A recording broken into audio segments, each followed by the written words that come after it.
Imagine that we had a 6 by 12 chessboard that looked like this. On the far corner, we have a black king. On the opposite near corner, we have a white knight. But this is no ordinary knight. In fact, it's a compound chess piece. It is a knight king. As such, it can move like a knight or a king.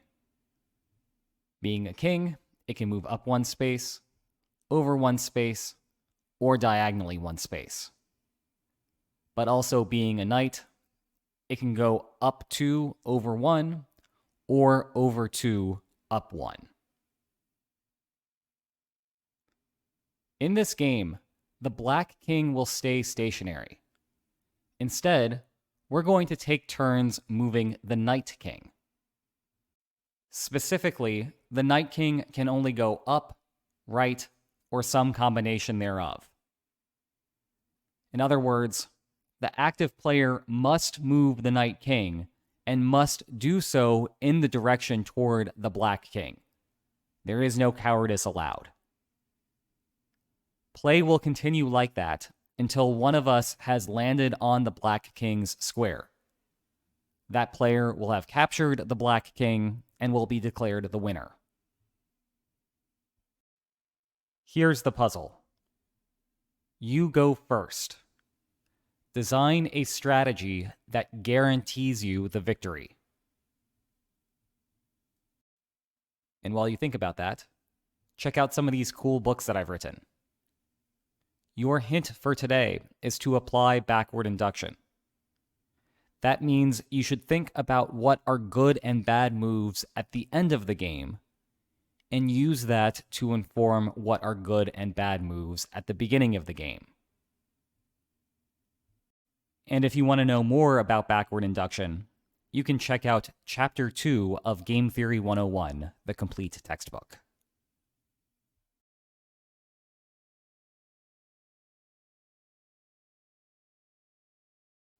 Are you ready for the solution? If not, here's a hint. On the opening move of the game, you must place the knight king on b2. Ready now? Okay, here goes. As the hint indicated, the easiest way to solve this game is by backward induction. Consequently, we are going to begin by thinking about from which squares one could immediately capture the king. Well, using the knight king's regular king moves, you could capture that black king if you started off on k5, k6, or l5. As such, we're going to mark these squares as red. This indicates that on your turn, you do not want to land the knight king on any of those squares. If you were to, your opponent would be able to immediately capture the king, causing them to win and you to lose. But the knight king also has a couple of other ways to move. It can act like a knight.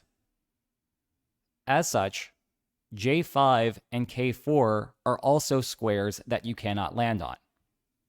If you were to, on your opponent's next turn, they would knight jump over to the king and win the game. Having done this work, do you see any squares that you do want to land on at the end of your turn? How about j4, j6, and l4? Notice that for each of those squares, if your opponent were to move from them, the only legal moves are to go to red squares. As such, if you force your opponent to move from one of those squares, there is no way they can win. You can force a win from that position. As such, we are marking them in blue to indicate that you want to land on those squares on your turn. Thus, backward induction is telling us that we're not really playing a game that's a race to L6. Instead, The goal here is to land on J4, J6, or L4, because getting to the king after that is academic.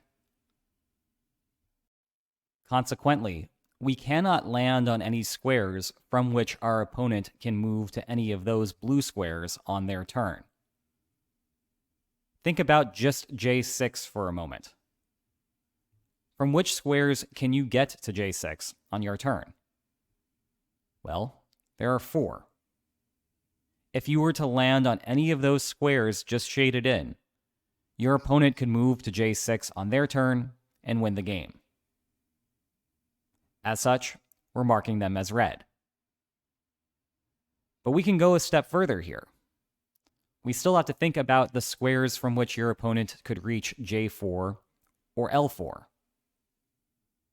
These are the additional squares from which your opponent could land on J4, and these are the additional squares that your opponent could land on L4.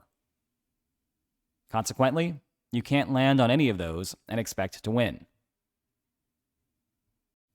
Do you see any new safe squares to land on? Actually, there are a bunch. If you land on any of those freshly blue squares, there is nothing your opponent can do to move to another blue square on their turn. As such, you will always be able to navigate to blue, and that means that eventually you will win the game.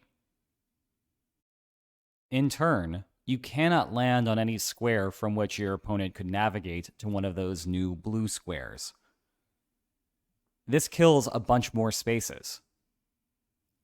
Everything in row 1 from G to L allows your opponent to reach one of those blue squares. Thus, you do not want to land on any of those. Likewise, the entirety of column G is canceled out as well. And because the knight-king can jump like a knight, there are a few more squares on column F that are equally red. From here, you might notice a pattern. The remaining squares in column F are safe to land on. That means the entirety of column E is not safe, as well as a few more squares due to the knight move. This means that the remainder of the squares on column D are safe, but that means that the entirety of column C is not safe to land on, nor are a few more spaces on column B due to the knight move. Those remaining spaces in column B are safe, and anything else in column A is not safe. And now we have figured out what the optimal move is to begin the game for you. In fact, there's only one. You must move to B2 at the beginning, otherwise your opponent would be able to win.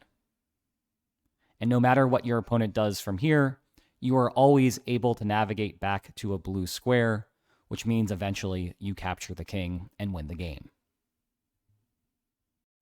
One interesting tidbit about this game is that if you compare this map to the map that forms if you just have a regular king instead of a knight king, they're identical.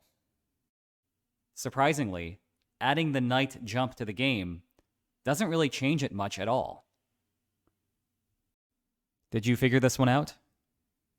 Let me know in the comments. And if you enjoyed this video, please like, share, and subscribe, and I'll see you next time. Take care.